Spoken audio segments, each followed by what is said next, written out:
Je voulais aller à la synagogue et j'avais trouvé une occasion, c'était le jour de la commémoration de la Shoah. Et là, ça a été un tilt pour moi, j'ai compris profondément que nos frères juifs en France sont touchés, beaucoup sont touchés par les démarches de chrétiens qui viennent les rencontrer. Et parallèlement, je travaillais à titre personnel la liturgie, parce que j'ai du goût pour ça, parce que ça fait partie de mon histoire, parce que ça fait partie aussi de certaines de mes missions dans l'Église. Et puis j'ai mis en contact les deux. Voilà, ce que je connaissais sur le monde juif, ce que je travaillais dessus, et puis sur la liturgie.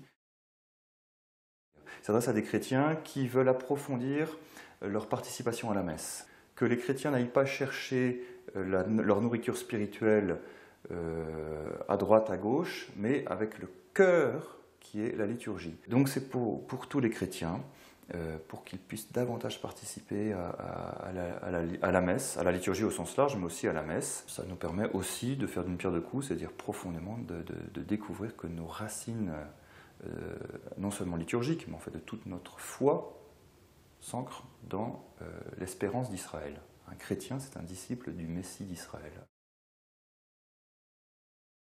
Le Fils de Dieu s'est incarné, et pour parler à Dieu nous rejoint à travers un corps, à travers une nature humaine, un corps humain, et nous sommes en contact avec Dieu à travers son corps à lui, le corps du Christ, et notre corps à nous. Finalement, les rites, c'est tout simplement d'utiliser tous ces éléments anthropologiques, le vêtement, le mobilier, l'architecture, le déplacement, les gestes, la parole, l'attitude corporelle, c'est d'utiliser tout ça, tout ce qui fait notre quotidien finalement, pour entrer en relation avec Dieu. Parce que Dieu a utilisé tout ça pour entrer en relation avec nous. C'est le principe de l'incarnation, c'est quand même au cœur de la foi chrétienne. Donc la liturgie chrétienne, elle est profondément rituelle. Il n'y a pas dans l'histoire d'un côté les rites juifs qui sont du passé, dont les rites chrétiens hériteraient, et puis ont développé dans un rapport d'accomplissement, dans lequel il y a à la fois une certaine continuité, avec quelques éléments de rupture, et puis de dépassement aussi, les trois dimensions de l'accomplissement. Mais les rites juifs continuent à se développer, parallèlement aux rites chrétiens, enfin parallèlement, indépendamment des rites chrétiens. Donc le rapport, je trouve, est intéressant parce qu'à la fois il est historique, mais il est aussi actuel.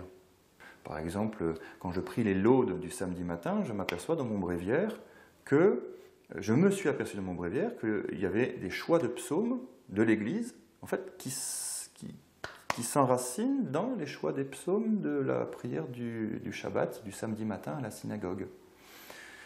Donc ce rapport, il n'est pas simplement, entre les rites juifs et les rites chrétiens, il n'est pas simplement de continuité historique ou de dépassement, il est toujours dans un rapport actuel, d'enrichissement mutuel. Le pape François dit « Le dialogue et l'amitié avec les fils d'Israël fait partie de la vie des disciples de Jésus-Christ. Le dialogue et l'amitié avec les Juifs n'est pas optionnel pour les chrétiens. Il fait partie de la vie chrétienne. Mais il faut le faire avec une immense délicatesse, parce que on a eu pendant des siècles des rapports entre juifs et chrétiens, des rapports très dissymétriques d'ailleurs, qui ont, c'est un peu un euphémisme, qui n'ont pas été toujours au beau fixe. Et donc il faut beaucoup de délicatesse.